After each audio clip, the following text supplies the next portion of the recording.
안녕하세요. 저는 리뉴어가 라벨라반의 고유명사 양치 양승현입니다. 반갑습니다.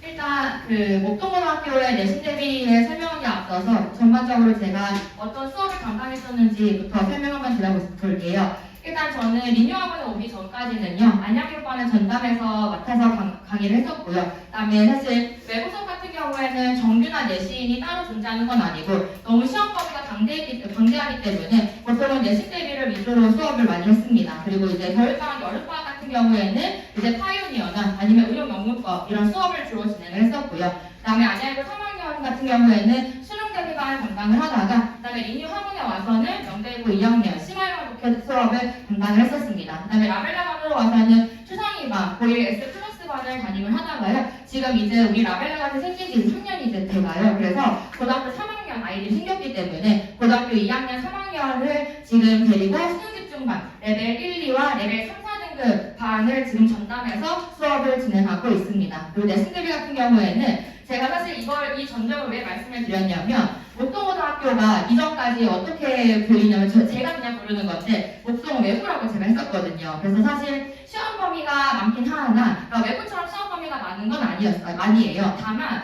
아이들이 추천했던 아이들이 너무 많다 보니까 등급을 따기가 사실 힘들어가지고 제가 목동 외부라고 사실 불렀었거든요. 그래서 이 전에 전적을 한번 말씀을 드렸던 겁니다. 네. 그다음에 목동고등학교에 대해서 전반적으로 한번 설명을 드릴게요.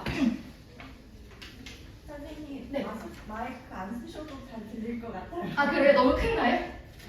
아 그래요? 헛거리는 소리가 네? 퍽퍽. 아 퍽퍽거리는 소리가 들려요? 죄송해요. 왜냐면 제가 들려요. 아 소리가 잘 들려요? 아 네네 알겠습니다.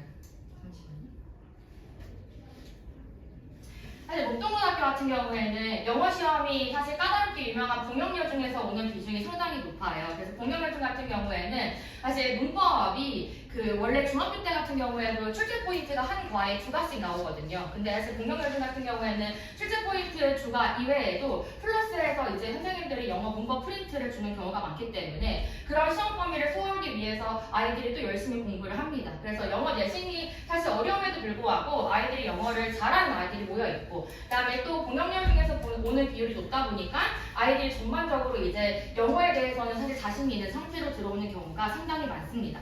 목동 같은 경우에는 여고임에도 불구하고 자연계 선택 비율이 상당히 높아요. 그래서 이과의 비중이 거의 반 이상 차지한다고 보시면 되고요. 자연계 선택 비율이 높다 보니까 이제 학교 자체에서도 의생명과학 심화실험반 등의 동아리나 아니면 실험 같은 거, 그다음에 주제 탐구 같은 거 이런 것들의 다수의 활동을 이제 하면서 생기부를 작성을 해주시고 계십니다. 그러면 이제 문과는 그러면 안 해주는 거냐? 또 그건 아니고요. 문과도 이제 학생들마다 어떤 전공을 하고 싶은지, 어떤 과를 가고 싶은지 선생님들하고 상담한 이후에요. 그다음에 독서 활동이나 이런 토론 수업을 통해서 생기부 같은 것들을 작성해 주시고 계십니다.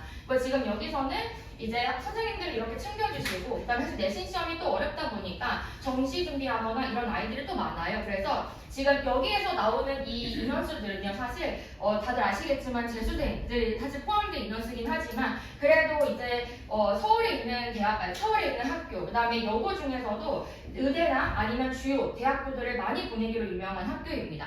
이렇다 보니까 사실 자연계 선택 비율이 높다는 거는 상위권이나 최상위권 같은 아이들은 의대를 목표로 하는 학생들이 굉장히 많아요. 근데 의대를 목표로 한다는 거는 결국 내가 수학이나 과학이나 이런 것만 뛰어난 아이들이 아니라 영어나 국어, 전 과목에 뛰어난 아이들이 많기 때문에 목동 같은 경우에는 상위권하고 최상위권의 비중이 상당히 높습니다. 그래서 이런 아이들이 거의 앞부분을 다 이제 밀집해서 차지하고 있기 때문에 그래서 최상위권, 상위권 이렇게 밀집되어 있고 중간에 중위권, 그 다음에 하위권 이렇게 해서 성적의 차이가 조금 극명한 학교로 볼 수 있습니다. 그래서 내가 중학교 때 나 그냥 1등급 맞았다 라고 해서 나 고등학교 때 들어와서도 1등급 맞겠다 라고 생각하고 그냥 들어오다 보면은 이런 아이들이 사실 몰려있는 학교가 목동고등학교다 보니까 대충 내신 대비를 하거나 아니면 대충 공부를 해서는 내가 상위권이나 최상위권에 들기가 상당히 어렵습니다.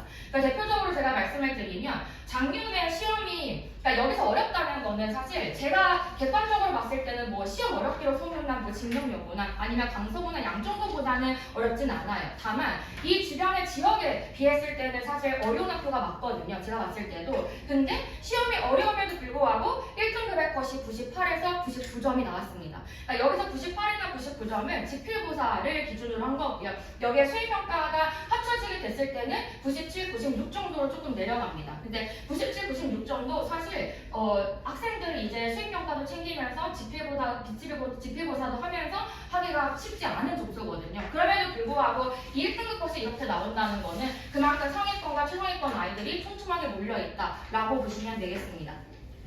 나 이렇게만 들었을 때는 그러면은 나는 내신 대비를 하면 안 되는 건가? 애들은 그럼 나는 수능만 준비해야 되는 건가? 이런 생각이 또 드실 텐데요. 근데 이번에 이제 우리 들어가는 예비고 1학년부터는 내신이 9등급제에서 5등급 체제로 지금 변경이 되었습니다. 그래서 지금 이걸 보시면요. 보통은 목동고 1학년이 340명부터 370명까지 지금 분포를 했고요. 그 다음에 지금 350명, 그냥 평균으로 내서 350명을 기준으로 보자면 원래는 1등급이 4%여서 14등까지만 1등급을 받을 수 있었고 38등까지가 2등급을 받을 수 있었다면 지금 체제에서는 1등급이 1등급, 기존의 9등급 체제에서 1, 2등급을 합친 35등까지 그 다음에 기존의 3등급을 받을 수 있었던 아이들이라면 2등급을 받을 수 있는 그런 점수로 이제 확대가 됐기 때문에 아마 지금 아이들이 올라가서 성적표를 봤을 때는 2학년 아이들이 처음에 성적표를 받았을 때보다 조금 덜 놀라지 않을까 그런 생각이 듭니다. 왜냐면 아이들이 중학교에서 내가 막 1등급 막 이렇게 막 나오고 A 받고 막 이렇게 하다가 고등학교 딱 올라 성적표 받으면 굉장히 충격을 받아요. 근데 사실 이 충격을 물론 아이들이 더 많이 충격을 받겠지만 학부모님들께서도 아마 이 고등학교 1학년 이상의 자녀가 없으신 분들이라면 더 놀라실 거예요. 왜냐면 우리 아이가 이렇게 공부를 못하는 애가 아니었는데 이런 식의 말씀을 많이 하시거든요. 예. 그래서 하지만 지금은 이제 5등급제로 개편이 됐기 때문에 그래도 내가 적어도 3이라는 숫자는 볼 수 있지 않을까 그렇게 생각을 합니다. 그 다음에 이 부분도 능력여볼 점인데요. 지금 사실 서울대가 2028학년도에 정시 개편안을 지금 발표를 했습니다. 그러니까 서울대를 기준으로 말씀을 드리는 거는 서울대가 이렇게 개편안을 만들어냈다는 거는 결국 이후의 주요 대학들도 이 체제를 따라갈 가능성이 높기 때문에 한번 말씀을 드릴게요. 보통 아이들이 지금 어떤 생각을 하고 있냐면 내신 이꼴 수시 이렇게 생각을 하고요. 수능 이꼴 정시라고 생각을 많이 해요. 그렇다 보니까 목동고 같은 경우에 특히나 내신이 어렵기 때문에 아이들이 1학년에 내신을 딱 봐요. 시험을 봐요. 그 다음에 점수가 안 나오고 등급이 안 나와요. 그럼 아이들이 어떤 생각을 하냐면 나 이제 내신 안 되겠다. 나 수시 포기해야지 이렇게 가버려요. 그래서 사실 목동고 같은 경우에는 1학년을 지내고 나서 아이들이 자퇴하는 비율이 상당히 높습니다. 왜냐면 나는 수시로는 못 가겠다. 나 내신 안 되겠다. 이렇게 생각하는 사람들이 많아가지고 하지만 앞에서 말씀드렸듯이 지금 5등급제로 변형이 됐고요. 그 다음에 하나 더 내신을 놓치면 절대 안 되는 것이 지금 정시 일반 전형에서 수능 성적을 원래 현행에서는 1단계, 2단계 둘 다 표준 점수를 반영을 했었고요. 하지만 지금은 1단계에서는 그냥 등급만 보겠다라고 발표를 했고요. 그 다음에 모집 인원수는 3배수를 선발하기로 발표를 했습니다. 원래는 2배수였고요. 그러니까 등급만 반영하고 3배수로 선발을 한다는 건 결국 1등급에서 2등급으로 올라가는 그러한 장벽을 없애겠다는 거고 그리고 2등급에서는 이제 표준 점수가 또 아니라 100분위 1을 반영을 하겠다고 했고요. 그리고 이때는 원래는 지금 80%의 수능을 반영을 하고 있는데 60%로 줄이고 그러면 20%가 줄었으니까 나머지 20%는 뭐를 이제 비중을 추가를 할 거냐 바로 교과 역량 평가의 비중을 40%로 늘리겠다고 이제 발표를 했습니다. 그러니까 이 말이 무슨 말이냐면 결국 교과 역량 평가 내신을 챙겨야 된다는 소리가 되겠습니다. 그래서 사실 정시라고 해서 나 이제 수능만 열심히 해야지 나는 뭐 수능 등급만 잘 받아야지 이게 아니라 내가 등급도 수능도 챙겨야 되고 내신도 챙겨야 되는 그러한 또 시대가 됐고요. 그 다음에 등급을 반영하는데 1단계를 통과를 할지라도 2단계에서는 100분위를 반영하기 때문에 내가 아무리 1등급, 2등급, 3등급이라도 거기서 1등급에서 어느 상위에 속하냐 2등급 상위냐 2등급 하위냐 이런 게 또 반영이 되기 때문에 결국에는 어쨌든 좋은 점수를 또 높은 점수를 받아야 되는 그런 상황이 되겠습니다. 그 다음에 사실 내신 점수를 반영하겠다고 확대하겠다고 얘기를 했기 때문에 결국에는 이제 아이들이 시험을 볼 2028학년도 같은 경우에는 이제 N수생 합격자, 즉 이제 재수생들 있잖아요. 그런 아이들이 만약에 성적을 안 챙겼다, 내신 성적을. 그러면은 사실 이 아이들과 5등급제로 개편된 이 아이들과 어떤 식으로 비중이 이제 또 반영될지 발표를 해주겠지만, 그래서 이걸 봤을 때는 내가 이미 내신을 안 챙겼는데 근데 난 재수를 할 상황이야, 이렇게 돼버렸을 때는 사실 재수나 N수가 망설여지기 때문에 이때 당시에는 사실 고등학교 3학년에 재학 중인 이 합격생이 증가하지 않을까라고 예상을 하고 있습니다. 그다음에 직육 같은 경우에도 자사고나 특목고를 제외시킨다고 얘기를 했고요. 일반고 학생, 즉 자1평 공립고등학교를 포함한 학생만 지원 가능하다고 발표를 한 상태입니다. 그러니까 지금 여기서 우리가 볼 거는 뭐냐? 지금 결국에는 뭐냐면 나 내신 못 받으니까 나 종시로만 갈 거야 라고 할 수가 없는 시대가 돼버린 거고요. 결국에는 내신도 잘해야 되고 수능 준비도 해야 되고, 네, 그래서 이제 아이들이 조금 더 사실 어려워진 체제라고 저는 생각을 하거든요. 왜냐면 골고루 또 준비를 해야 되기 때문에. 그리고 사실 지금 진로 과목인 절대평가인데 뭔가 상대평가로 지금 가겠다고 얘기를 또 나오고 있기 때문에 결국에는 고등학교 3학년 1학기 때까지는 내신을 반드시 챙겨야 된다. 그래야지만 내가 정시로 가더라도 이 점수가 반영이 되기 때문에 내가 앞으로 뭔가 곤란한 상황이나 이런 게 없으려면 고등학교 3학년 내신까지는 끝까지 챙겨야 한다는 결론이 되겠습니다. 그럼 이제 목동고등학교에서는 어떤 식으로 내신이 나오는지 한번 설명을 드릴게요.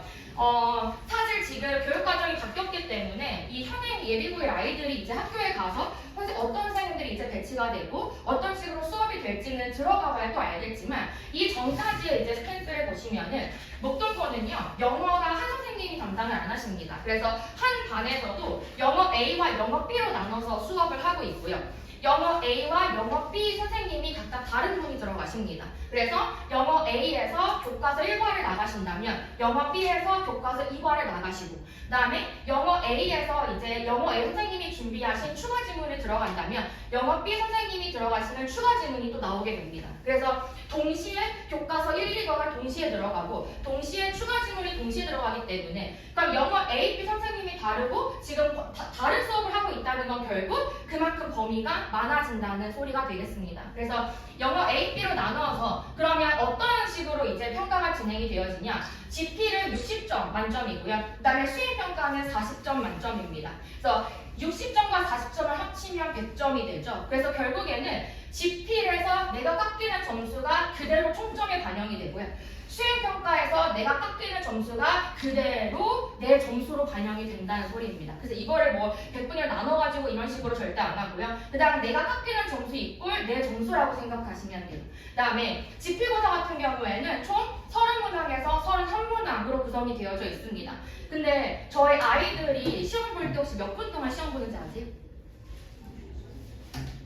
50분 맞죠? 네. 근데 50분 안에 30에서 31문항을 풀어내야 돼요, 아이들이. 그리고 중학교 때의 시험을 절대 생각하시면 안 되는 게 이렇게 삐뽀의 용지가 있으면 이 반 페이지가 전체가 다 지문일 때가 있거든요. 그러면은 한 문항의 지문의 길이가 엄청 길어요. 그러면 이런 지문의 길이 플러스 객관식이 24문항인데 또 주관식이 6문항에서 7문항 정도 돼요. 그러면 24문항을 또 빠르게 풀어내고 거기에 주관식까지 빠르게 풀어내려면 아이들의 시간이 상당히 부족하다는 얘기입니다. 그렇다고 해서 시험이 또 쉬운 건 또 아니에요. 네, 그래서 아이들이 느끼는 압박이 상당하다라고 보시면 되겠고요. 그 다음에 그러면 수행평가는 어떡하냐? 그러면 사실 중학교 때는 수행평가가 어떻게 생각하냐면 아이들이 그냥 주는 점수다라고 생각을 하거든요. 그래서 나 외웠어? 봤어? A. 뭐 다 맞았어. 만점. 이런 식으로 이제 판단이 되는데 사실 여기서의 수행평가는 주는 점수가 아니에요. 깎는 점수거든요. 그래서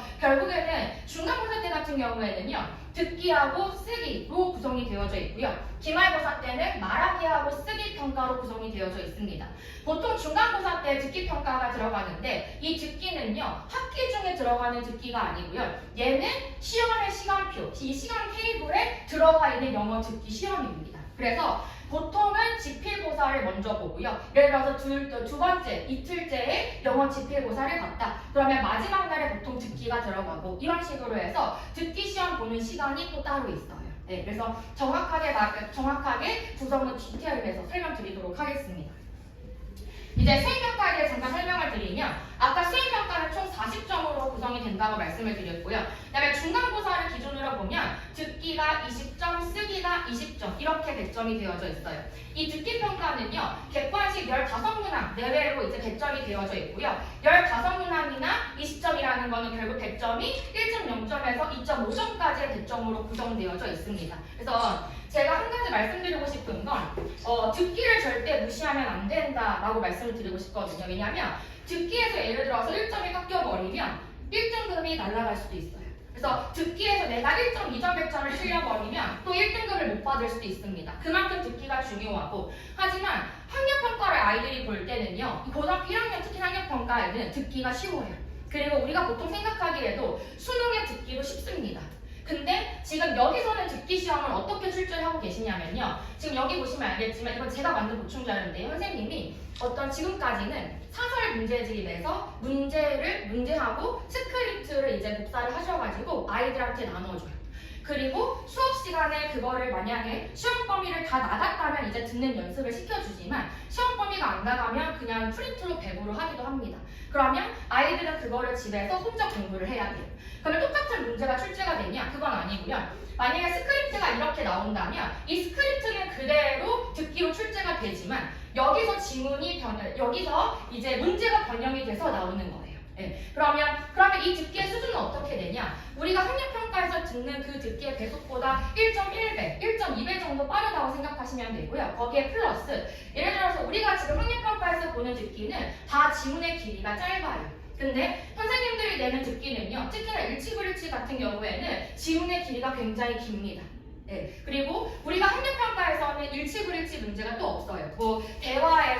대화에서 마지막 말로 이어질 것은 이런 거를 내거든요. 근데 시험에서는 일치하는 거, 일치하지 않은 거, 그것까지 내가 빠르게 보기를 읽어내고 소거할 수 있으셔야 됩니다. 네, 그래서 듣기가 상당히 아이들의 발목을 잡는 것 중에 하나가 또 듣기예요. 만약에 내가 듣기에 강점이 있으면 뭐 듣기 나 20점? 그냥 가져가 라고 생각을 하지만, 지금 만약에 듣기가 약한 아이들이라면 이게 또 그 아이들의 발목을 잡을 수 있는 거거든요. 그래서 20점이 상당히 크기 때문에 지금 뭔가 우리 아이들이 듣기 약하다, 뭔가 듣기에 대해서 지금 연습을 안 하고 있다라고 하시면 연습을 꼭 시켜주셔야 돼요. 네, 그래서 쉬운 문제집이 아니라 내가 지금 듣기의 난이도가 조금 낮다라고 하시면 쉬운 문제집부터 시작을 하셔야겠지만, 나 듣기 잘하는데 듣기 안 해도 될 것 같아 라고 생각을 하는 아이가 있다면 조금 어려운 난이도의 문제집을 가지고 연습을 시켜주시면 좋습니다. 그래서 보통은 선생님들이 마더텅을 가지고 계시거든요. 그래서 마더텅을 만약에 안 풀었다면 마더텅으로 연습을 시켜주는 게 좋아요. 그래서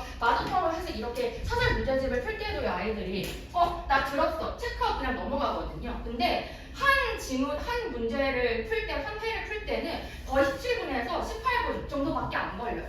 그러면 딱 문제 체크하고 그냥 다 체크하고 그냥 넘어가는 게 아니라, 내가 만약에 이 지문을 들었는데 뭔가 중간에 안 들리는 게 있었어 라고 하는 게 있었다면 반드시 디테이션 부분을 쓰고 내가 들으면서 한번 확인하고 넘어갈 수 있도록. 근데 이 작업이 정말 30분도 안 걸리거든요. 그래서 일주일에 적어도 2회 정도는, 최소 2회예요. 그래서 최소 2회 정도는 연습을 시켜주셔야지 나중에 학기 중에 들어가고 나서는 정말 정신이 없어요. 내가 이제 마라톤은 그 1학년 교재 중심으로. 아니요, 실전 모의고사. 네네, 실전 모의고사예요. 3학년들이 3학년들이 쓰는 거예요. 그거를 1.2배속 빠르게. 네네네, 맞아요.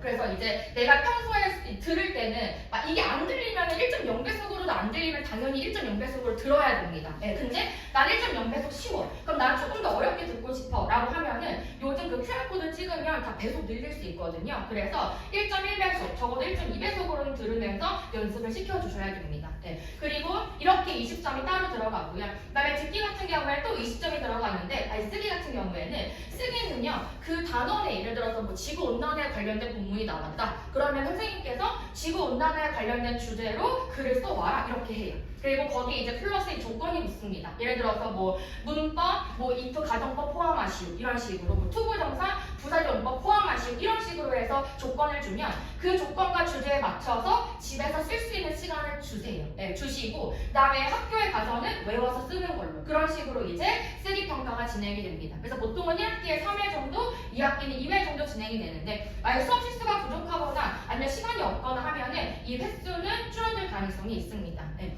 그러면 어떤 식으로 대비를 시키냐? 사실 지필고사 시험 범위만 나가기에도 좀 빠듯하기 때문에 그리고 듣기 같은 경우에도 잘하는 아이들이 많아요. 그래서 수업 시간에 따라 막 듣기를 듣거나 이렇게 하진 않아요. 다만 듣기가 부족한 아이들이 있고 그 다음에 듣기를 내가 하고 온 날 어디가 중점인지 모르고 듣는 사람들이 있단 말이에요. 그러면 그런 분들을 위해서 제가 영어 듣기 수행평가 보충 자료를 다 만들어서 배부를 합니다. 그래서 선생님이 주시는 스크립트에는요 해석이 안 써 있어요. 그래서 그 옆에 제가 해석 다 달아드리고요. 네, 그 다음에 여기 옆에다가 딱 지문을 봤을 때 사실 이 지문 속에서 낼 수 있는 그 출제 포인트가 한정돼 있거든요. 예를 들어서 지문 속에서 얘기하는데 딱 봤을 때 이 두 사람의 관계가 확실히 보인다라고 하는 지문이라던가 그러면 그런 지문들에 대해서 이제 시험을 내는 거기 때문에 그래서 그런 거 다 빨간색으로 제가 찝어가지고 다 떠먹여 드립니다. 네. 근데 사실 이렇게 제가 떠먹여 드리는데 입을 안 벌리시는 분들이 있어요. 그런 분들은 이제 어쩔 수 없고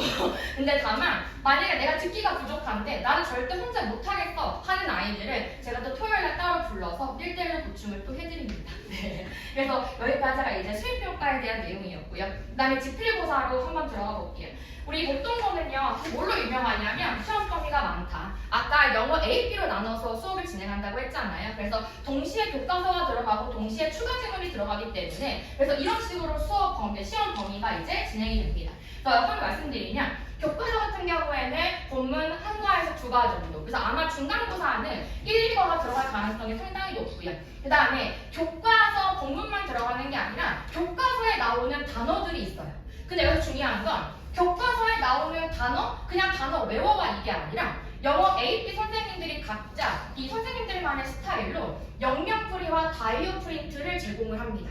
근데 영영풀이와 다이어 프린트에서 적어도 3문제 이상 출제가 돼요.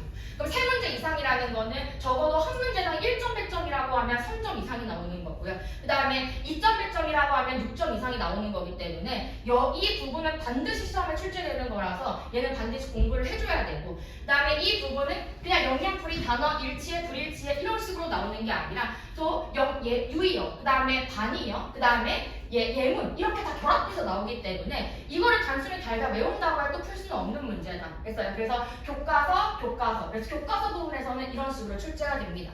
그 다음에 두 번째 특징이 뭐냐면 모의고사 무조건 우리 고등학교 때는 모의고사가 한 세트 들어가고요. 그 다음에 중간고사 같은 경우에는 저희가 3월달에 학력평가를 보기 때문에 3월 학력평가가 들어갑니다. 그래서 중간고사, 기말고사, 중간고사, 기말고사 때 여기에 걸리는 3, 6, 9, 11월 달에 이 학력평가가 한 세트씩 들어간다고 생각하시면 됩니다. 그래서 물론 여기에서는 듣기는 빠지고요. 뭐 실용문이나 아니면 도표나 작문 독해는 빠지지만 결국에는 여기에서도 20문제 지문 이상 되는 이제 지문이 들어간다고 보시면 돼요. 근데 이건 이따가 설명드리겠지만 학교에서는 절대 다뤄주지 않는 시험 범위입니다. 네, 이거는 그냥 너네 혼자 공부해라 라고 주는 시험 범위가 되겠습니다. 그 다음에 지금 또 중요한 게 뭐냐면 바로 이 영단어 핸드아웃입니다. 이 영단어 핸드아웃은 제가 1학년 때 목동고등학교에 2가지 특징을 뽑아라 라고 하면은 첫 번째가 어휘가 어렵게 나오고요. 두 번째가 외부 지문이거든요. 이 어휘 같은 경우에는 영단어 선생님이 그냥 단어, 스펠링, 뜻, 그 다음에 스펠링, 뜻 이렇게 구성된 단어를 240개에서 320개 정도 줘요.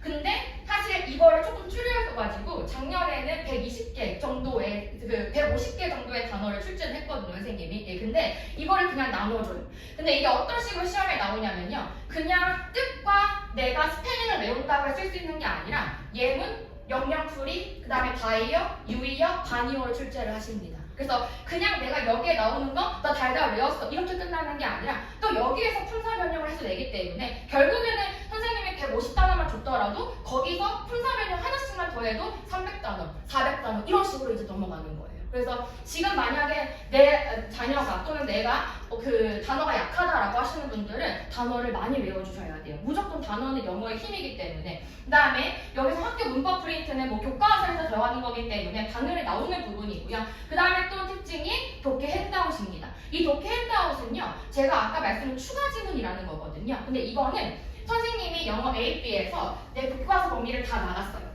그러면 교과서 지문을 다 나가면 선생님께서 8개 지문, 많으면 8개 지문, 적으면 6개 지문을 선생님이 하나씩 추리셔가지고 이제 수업을 나가세요. 그러니까 모의고사 수업을 하는 게 아니라 선생님이 뽑은 지문으로 수업을 하시는 거예요. 그러면 그 독해 프린트의 지문의 수준은 어떠냐? 고등학교 2학년에서 3학년 수준으로 출제를 하십니다. 그래서 이거를 제가 어디에서 이제 그 참고를 하셨는지 이런 것들을 보면 고등학교 1학년 지문은 거의 없고요. 거의 고등학교 3학년 학력평가, 그러니까 옛날 기출문제라든지 아니면 수능특강이라든지 이런 거에서 이제 출제를 하시는 부분이 많습니다. 그 다음에 이제 마지막으로 제가 가운데에다가 이렇게 넣어놨는데요. 목동고의 가장 큰 특징은 바로 외부 지문이 출제가 된다는 겁니다. 이 외부 지문이라는 건 뭐냐면 말 그대로 내가 선생님이 준 그 프린트에서 안 본 지문이 나오는 거예요. 근데 이 외부 지문이 최소 4개는 반드시 나오고요. 거기에 플러스해서 5개 정도 나올 때도 있어요. 근데 이 외부 지문은 어떤 거냐? 보통 이 전까지는요, 2003년에는요, 그냥 고등학교 3학년 수준으로 뭐 학력평가라든지 아니면 다른 사교재를 참고해서 이제 출제를 하셨거든요. 근데 2024년에 어떤 식으로 출제를 하셨냐면 기사를 이제 가지고 오셨어요. 그래서 최신 이슈 관련된 기사들 있잖아요. 예를 들어서 저희 의사 파업 같은 거, 그 다음에 딥페이크 같은 거, 예를 들어 뭐 제주도 농장에 뭐 작물이 변화가 됐다 이런 거 있잖아요. 그런 뉴스들을 가지고 문제를 구성하시기 시작했습니다. 예, 그래서 내가 단순히 모의고사 지문만 읽어낼 수 있는 게 아니라 게다가 뉴스를 가져오면 이 길이가 상당하거든요. 그래서 이 부분은 제가 그 나눠드린 설명의 자료 있잖아요. 거기다가 한번 넣어놨어요. 맛보기를 한번 보시라고. 그래서 그 부분을 참고해 주시면 될 것 같습니다. 네, 그래서 이게 아이들이 이제 소화해내야 할 시험 범위가 되겠습니다. 그래서 지금 난이도는 어떻게 되냐? 사실 난이도는 중3에서 3 정도로 보시면 되고요. 지금 아이들이 시험 범위부터 많기 때문에 선생님들이 막 난이도를 막 극상으로 만들진 않아요. 네. 다만 아이들이 느끼기에는 시험 범위도 많은데 시간도 부족해라고 생각을 하다 보니까 난이도가 이제 중3에서 3 정도로 체감 난이도를 말씀을 드리는 거고요. 그 다음에 이제 제가 말씀드리면 결국에는 이제 아이들이 100점 만점에 60점 지필고사도 챙겨야 되고 그 다음에 아까 말씀드린 40점 수행평가도 챙겨야 돼요. 그래서 아이들이 상당히 챙길 게 많고 다시 말하면 시험 범위가 많은데 시간은 부족하고 빠듯해요. 근데 저희 1학년 아이들이 딱 올라갔을 때는요. 중간고사는 아마 어렵게 출제를 안 하실 거예요. 왜냐하면 처음 시험부터 어렵게 출제를 해버리면 아이들이 전반적으로 어떤 난이도를 가지고 있는 선생님이 가늠이 안 됩니다. 그래서 처음에 딱 들어갔을 때 1학년 1학기 중간고사는 아이들이 어떤 식으로 문제를 풀고 있는지 아니 난이도가 어떤지에서 조금 중정도의 평이하게 출제를 하실 거예요. 그래서 아이들의 난이도를 딱 봐요. 그 다음에 이제 하고 나서 기말고사 시험으로 난이도를 조정을 합니다. 그래서 이제 아이들이 여기서 어떤 함정에 빠지게 되냐면 중간고사 때 어렵다고 했는데 내가 생각한 것보다 시험을 잘 봤어. 그러면 아이들이 또 자만을 해요. 네, 그렇게 되면은 근데 내가 나 이 정도만 하면 점수 나오는구나 라고 하다가 기말고사 때 시험이 어려워져요. 그러면 거기에서 등급이 확 떨어집니다. 네, 그리고 중간고사 때 뭐야 중간고사는 그래도 평이하다고 했는데 내가 생각한 것보다 어렵잖아. 나 중간 때보다 어렵게 나오잖아 라고 생각을 해서 조금 못 봤어요. 그러면 이제 그런 아이들이 어떤 일이 생기냐면 공부를 굉장히 열심히 나 이런 식으로 안 되겠구나. 그래서 열심히 공부해서 기말고사 때 잘 보고 그럼 어떤 일이 일어나요? 결국 평균이 맞춰져요. 그래서 아이들이 그냥 이제 아이들 자체가 평균에 맞춰줍니다. 그래서 이제 거기에 이제 빠지지 않고 내가 성적이 어떻게 나오든 내가 잘 나오든 못 나오든 그냥 본인의 페이스를 밀고 나가야 된다라고 하는 게 결국 내신 대비의 핵심이 되겠습니다. 그다음에 이거는 아까 전반적으로 설명을 드린 거고요. 그래서 정 보시면 교과서 같은 경우에는 출제 포인트가요. 사실 저희가 교육과정이 바뀌기 전까지는 같은 교과서를 썼기 때문에 선생님이 어법이나 아니면 뭔가 뭐 빈칸이라든지 순서라든지 낼 문제를 다 출제를 하셨어요.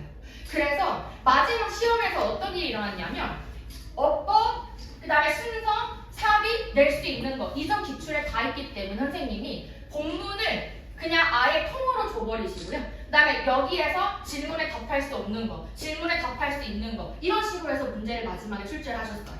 근데 이제 저희 아이들의 교과서가 바뀌었죠. 그래서 교과서가 바뀌고 나서 처음 보는 시험이기 때문에 아마 이번 시험에서는 이 처음 보는 지문에 대해서 정말 중요한 어법 포인트들. 그래서 처음 보는 지문에 대해서 나오는 순서 문제들. 그래서 기본적인 문제들로 아마 구성이 될 거고요. 그다음에 사실 여기서 중요한 거는 뭐냐? 이 선생님들이 내시는 교과서 안에서의 어휘들. 아까 말씀드린 영역풀이나 다이어 같은 것들 이런 거를 좀 챙겨주셔야 되고 그다음에 모의고사 같은 경우에는 학교에서 수업을 안 해주는 범위이기 때문에 이 부분은 제가 시간을 아주 많이 들여서 수업을 하는 내용입니다. 왜냐하면 학교에서 아이들이 안 다뤘으면 처음 보는 지문이기 때문에 이거는 아주 자세하게 제가 설명을 해주고 있고요. 그다음에 아까 말씀드린 영어, 단어, 핸드아웃 그래서 이 단어의 비중이 굉장히 높습니다. 네, 그리고 그다음에 외부 질문 같은 경우에는 내가 처음 보는 지문을 이 시험 당일날 풀어내야 된다. 네, 그래서 사실 압박감이 가장 높은 문제라고 할 수 있습니다. 그래서 어떤 유형으로 나오는지 감이 살짝 안 오실까봐 네, 그래서 출제 포인트 한번 보여드릴게요. 첫 번째 보시면 어법 문제인데요. 어법 문제가 중학교 때 봤던 거랑 달라요.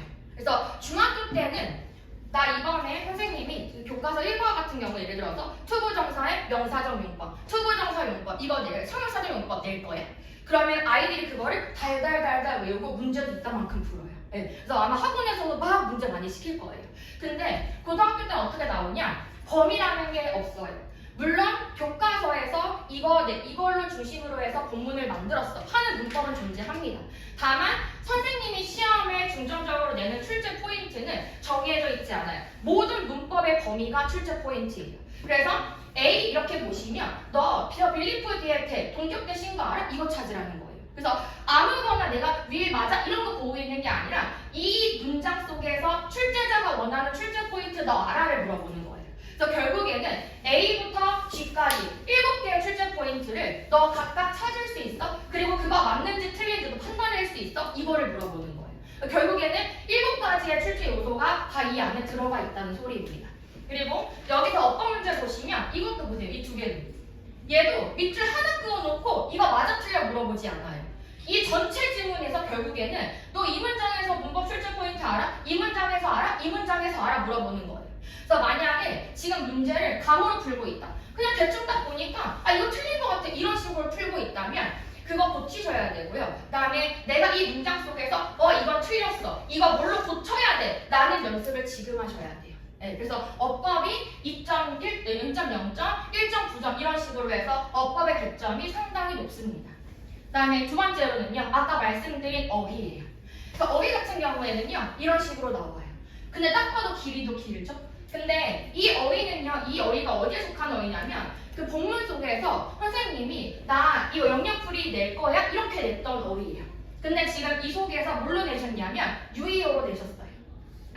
네. 그래서 내가 실제로 외운 거는 내가 단어, 뜻, 그 다음에 스펠링, 그 다음에 영역풀이인데 유의어로 내셔서 여기에서 이 유의어 해당하는 거 맞아? 틀려? 이거 물어보는 거거든요. 그럼 결국에는 영역풀이뿐만 아니라 플러스 유의어 외워줘야 되고 그 다음에 반의어도 외워줘야 되고 이런 식으로 돼요. 그 다음에 지금 여기서 선생님이 조금 반영을 베푸셨어요. 그래서 해석을 사실 넣어주긴 하셨지만 이 해석을 넣어주신 이유가 이 A에서도 이볼루셔너리냐, 레볼루셔너리냐, 너 정확하게 뭔가 판단할 수 있어? 이런 거를 물어보는 거였고 그래서 이제 선생님이 해석을 주신 부분이었습니다. 그 다음에 어휘가 객관식으로만 나오는 게 아니라 이런 식으로 주관식으로도 나와요. 네, 그래서 주관식으로 나오는 부분은 여기 꼭 선생님이 써주시는 게 있어요. 문제 부분에 가장 어울리는 현 단어를 어법에 맞게 쓰시. 그러면 그 말은 뭐냐? 여기에 어울리는 단어, 나 영역풀이 보고 찾았어. 근데 그거를 원형으로 쓰는 게 아니라 이 문장에서 변형시킬 수 있어까지 물어보는 거예요. 그럼 결국에는 어법이 제대로 되어져 있어야 어휘 문제도 풀 수 있는 겁니다. 네. 그다음에 또 이런 식으로 어휘가 또 나와요. 어휘 굉장히 다양하게 나오죠. 그래서 지금 여기서 나온 단어는 선생님이 영어 단어 프린트로 준 단어들이에요. 그래서 이런 거를 해석만 해 이게 아니라 전체 지문 속에서 유의어 보고 풀 수 있어 이렇게 구성을 하신 거고요. 그다음에 지금 여기에서도 영역풀이 주시고 지문 속에서 단어 찾을 수 있어. 그다음에 지금 여기에서는 이 단어들이 선생님이 영어 핸드아웃으로 준 거거든요. 근데 한 가지만 제가 예시로 들어드리자면 1번 보시면 유의어가 always예요. 근데 우리 always 하면은 아이들이 항상 제가 공부했죠. 항상이라고 생각을 해요. 근데 지금 보기문을 보시면 항상이 없어요. 네, 그래서 아이들이 always 보고 뭐야 항상이 뭐지? 이렇게 가는 게 아니라 always야? 얘 항상이야? 그럼 항상이라는 거는 변함이 없다는 뜻이야. 그럼 내가 여기에서 변함이 없는 게 뭔지를 찾아야 돼요. 근데 변화하는 거와 관련된 단어 딱 하나 있어요. variable. 근데 여기서 variable을 변화할 수 있는 거예요. 그렇죠? 근데 변하지 못해? 그럼 앞에다가 뭐를 붙여야 돼? in을 붙여야 돼. 그래서 invariable이에요. 근데 invariable을 쓰려고 갔는데 does not하고 need 사이에 들어가 있어요. 그럼 얘는 부사로 바꿔야 돼요. 그래서 invariably가 돼야 됩니다. 답으로. 근데 이게 몇 번 문제에 나오냐? 선우수령 5번이에요. 그럼 문제 마지막에 출제가 된다는 소리죠. 그러니까 아이들이 이미 여기서 멘붕 왔는데 아까 어법 문제 멘붕 왔는데 마지막에 끝판. 그럼 아이들이 생각조차 못하고 그냥 넘어가요. 네, 근데 이런 연습을 제가 유의어 다 연습시킵니다. 네, 그래서 이런 연습 해줘야 되고 그래서 비단 이제 아이들한테도 너 왜 단어 안 해요? 네가 단어 안 해서 틀리잖아. 그러니까 이런 식으로 말씀하시면 전혀 안 돼요. 그렇게 되면은 엄마 아무것도 모르잖아, 아빠 아무것도 모르잖아 이렇게 돼버리거든요. 네, 그래서 제가 지금 이렇게 자세하게 설명드리는 것도 물론 제 수업에 대해서 어떤 식으로 진행이 될 건지 말씀드리는 것도 있지만 아이들이 학교에 들어가기 전에 어머님 아버님들께서 정확하게 시험 문제가 이런 식으로 출제가 되는구나 를 인지를 하고 계시면 나중에 아이들이랑 대화할 때도 훨씬 더 수월하고 훨씬 더 자세하게 상담할 수 있어요. 아이들하고도. 그래서 너 이런 식으로 문제가 출제된다면서 어떤 식으로 외웠었어? 이런 식으로 해서 훨씬 더 아이들이 학습에 대한 얘기를 많이 나눌 수 있기 때문에 그래서 제가 자세한 설명을 드리는 거예요. 그 다음에 하나만 제가 예시로 하나 더 드려요. 이거는 뭐냐면 지금 보기문이 선생님이 프린트를 준 단어들이에요. 근데 지금 여기에 조건이 문맥과 어법을 고려해서 형태를 변형하라. 다시 말하면 아까 말씀드린 품사 변형, 형용사로 줬는데 부사, 동사로 줬는데 명사 이런 식으로 하셔야 되고 그 다음에 어형도 변형시켜야 돼. 이 어법에 맞춰서. 그래서 1번, A번 문제 보시면 예명풀이가 to say, 말하는 거예요. 그래서 강하게 그리고 definite way, 명확한 방식으로 말하는 거거든요. 뭐라고 말하는 거냐면 누군가가 또는 무언가가 잘못됐다고 wrong하다고. 됐어요? 그러면은 bad하고 wrong하다라고 누군가한테 강하게 얘기하는 거. 이거 지금 투부정사 했기 때문에 동사예요. 그럼 여기서 동사를 찾아야 되고 강하게 얘기하는 거 이 단어 condemn입니다. condemn이 비난하다, 비탄하다 이런 뜻이거든요. 그러면 오케이. 그럼 나는 얘를 넣어줘야 돼요. 근데 내가 넣어주려고 갔는데 이 위치가 the practices가 주어인데 동사가 were band가 있어요. 그럼 이 자리는 동사만 들어갈 자리가 아니라는 거고 뒤쪽에 목적어가 없다는 거는 얘가 앞에 나온 practices를 꾸며줘야 되는 거고 그래서 비난을 받는 관행들이 돼야 되기 때문에 얘는 뒤에 ed를 붙여서 과거 분사 형태로 만들어줘야 됩니다. 그러니까 이 생각을 아이들이 그 짧은 시간 안에 다 해내서 답을 써야 돼요. 근데 중요한 건 와 어렵다 라고 하는데 1등급 컷이 98이다. 그 말은 아이들이 이거를 다 맞춘다. 네, 그래서 사실 쉽지 않은 그런 시험 문제가 되겠습니다. 네. 그래서 이제 이거 여기까지 어휘였고요. 그 다음에 이제 이거는 어떤 식으로 외부 지문을 출제를 하냐. 그래서 1.6점, 1.7점으로 높은 배점이 몇 점이 됐다는 건 다 거의 어휘 문제, 어법 문제 혹은 외부 지문이에요. 그래서 이 외부 지문 요약문도요. 학년평가에서 40번으로 봤을 때는 별거 아니지, 나 무조건 풀 수 있지 하는 문제들이거든요. 근데 이게 또 시험 문제에 들어가 버리면 어려워요. 네, 다 시간 압박 때문에 힘듭니다. 네, 그래서 이런 문제들. 그 다음에 여기서도 고3 수준의 외부 지문 다 1.7점, 2점, 1.2점 이런 거 다 아이들이 시험장에서 처음 보는 외부 지문들이에요. 이게 4문제가 나옵니다. 최소. 자, 그러면 결국에는 어떻게 해야 되냐? 결국 핵심은 이거예요. 이 모든 문제 유형들을 50분 안에 풀어낼 수 있는가? 그래서 이 모든 문제들을 50분 안에 풀어낸다면 내가 받는 점수는 60점이에요. 그리고 나머지는 뭘로 채워야 되냐? 수행평가를 또 채워야 돼요. 그래서 이제 학기 중에서 수행평가도 해야 되고 그 다음에 영어 시험 공부도 해야 돼요. 제가 왜 자꾸 밸런스 맞추기라고 하냐면 목동고는 수행평가가 몰아치기 때문에 시험 기간 직전까지 수행평가를 해요. 그러면 아이들은 또 영어 수업만 듣는 게 아니잖아요. 그러면 영어 학원도 가서 지필고사도 봐야 되고 나 학기 중에 수행평가도 해야 되는데 영어만 하는 것도 아니고 나 수학도 해야 되고 국어도 해야 되고 과학도 해야 되고 사회도 해야 되고 해야 되는 게 많아요. 근데 이제 그 속에서 영어 시간을 빼가지고 내가 여기에 투자할 수 있는가 이거 보셔야 되고요. 그다음에 이제 두 번째가 뭐냐면 타과목. 예를 들어서 우리가 가장 어려워하는 게 사실 수학이죠. 예, 그래서 아마 지금도 겨울방학 때 막 수학 특강을 막 5개 5일 가고 막 6일 가고 특히나 2학년들은 그게 더 심하거든요. 근데 정말 중요한 거는 영어 절대 소홀히 해서는 안 됩니다. 그리고 지금 제가 내신이니까 수능에 대해서는 사실 언급을 안 하고 있는데 수능 영어도 만만치 않아요. 쉽지 않아요. 예, 이게 절대평가라고 해서 나 그냥 90점만 넘으면 나 당연히 1등급 아니야 이렇게 말씀하시는데 절대평가이기 때문에 더 어려워졌습니다. 왜냐하면 아이들이 점점 영어 공부를 잘해요. 왜? 최상위권 상위권은 언제나 있어요. 근데 그 아이들이 있는데 내가 4%를 이 수능에서는 맞춰줘야 되기 때문에 난이도 조정을 해야 됩니다. 그러면 어렵게 낼 수밖에 없어요. 만약에 1등급 나왔는데 10%, 15% 이렇게 나왔어요. 그럼 난이도 조정이 실패한 거예요. 네. 그렇기 때문에 물론 영어 내신 챙겨야 되지만 목동구에서 중요한 건 영어 내신 자체가 어렵게 나오기 때문에 얘를 내신을 하면 결국에는 수능이랑도 관련이 있어요. 그렇기 때문에 절대 영어 내신을 놓치면 안 됩니다. 다른 과목 하느라고. 물론 밸런스는 맞춰줘야 되지만. 그 다음에 세 번째, 이제 시험 범위를 다 꼼꼼하게 보셔야 되고. 그 다음에 네 번째가 이제 외부 지문인데요. 내가 아무리 다른 추가 지문, 교과서, 뭐 업법 다 맞았어요. 근데 외부 지문 4문제 나와요. 근데 거기서 100점이 거의 2.0점이라고 평균을 잡아볼게요. 그럼 네 번째 다 틀렸어요? 그럼 8점 바뀌는 거예요. 그럼 8점 바뀌면 어떤 일이 일어났냐면 보통 그 부등급제에서는요 90점 초면요 3등급이에요. 네. 왜냐면 너무 상위권 최하위권 촘촘했어요. 그래서 외부 지문을 풀어내지 못하면 2등급으로 갈 수가 없어요. 그렇기 때문에 이 외부 지문 풀어낼 수 있는 능력이 있어야 되는 거고요. 근데 외부 지문 풀어낼 수 있는 이 능력은 내가 그냥 와가지고 벼락치기를 한다? 절대 안 늘어요. 사실 외부 지문은 수능과 똑같은 거예요. 내가 거기서 처음 보는 지문들. 근데 저희 수능 지문 고등학교 때 시작한다고 하면 3년이나 공부하잖아요. 근데 이거를 내가 벼락치기로 뭔가를 한다? 그러면은 풀어낼 수 있는가? 아니요, 없어요. 대신에 제가 내신 대비 해주면서 지문을 어떤 식으로 봐야 되는지 다 가르칩니다. 근데 이거를 적용시켜서 문제를 풀어내는 건 이제 학생의 능력이에요. 그럼 여기에 대해서는 언제 해야 되냐? 여름방학, 겨울방학, 정규 수업 때 이제 이거는 보완을 하셔야 돼요. 네. 그리고 이제 마지막으로 중요한 게 바로 제가 항상 얘기하는 게 바로 건강입니다. 그래서 아이들이 이제 아프면 사실 절대 공부 못 하잖아요. 네, 그래서 사실 건강 챙기기를 제가 매일 마지막에 살 넣어놓는 겁니다. 목동고 시험 같은 경우에는. 그 다음에 내신대비 전략에 대해 설명드릴게요. 그럼 이 모든 걸 어떤 식으로 수업을 진행하냐? 저는 한 번 수업할 때 중학교 막 이런 것처럼 한 번 하고 또 하고 또 하고 또 하고 또 하고 이럴 시간이 없어요.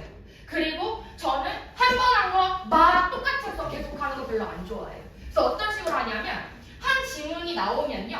그 지문 그냥 직독직해만 하는 게 아니라 문장 분석 다 해줍니다. 그러니까 문장 분석을 하는 이유는 문장 분석을 해야 주요 문장 구성 성분이 어디에 있는지가 보이고요.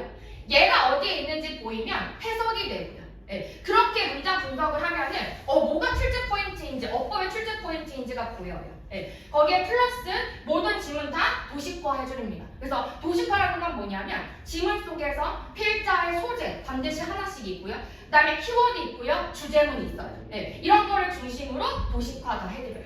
그 다음에 목동고 출제 포인트를 짚는 수업이라는 거는 바로 이런 거예요. 그래서 지문을 그냥 해석했어. 도식화해서 끝나는 게 아니라 이 지문 속에서 이 부분 빈칸처럼 나올 거야. 이 부분 문장 삽입으로 나올 거지. 근데 이거를 그냥 찍는 게 아니라 이런 단서로 문장 삽입 나올 거야. 이런 식으로 다 찍어줍니다. 그리고 이제 이거 수업할 때 어법, 당연히 출제 포인트 같이 가는 거고요. 어휘 같은 경우에는 중요한 어휘가 나왔다. 얘가 앞에서 교과서 어휘랑 관련된다 라고 했을 때 그러면 유의어, 반의어 다 적어주고 다음 클린 시간에 시험 봅니다. 네, 그렇게 하고 나서 그럼 이런 것들을 다 어떻게 가냐? 이 시험 범위별로 다 자체 제작해서 교재 배부를 합니다. 그래서 목동 같은 경우에는요. 지금 2024년 작년 교재가 모두 배부가 돼가지고 이 재작년 교재를 제가 가지고 왔는데요.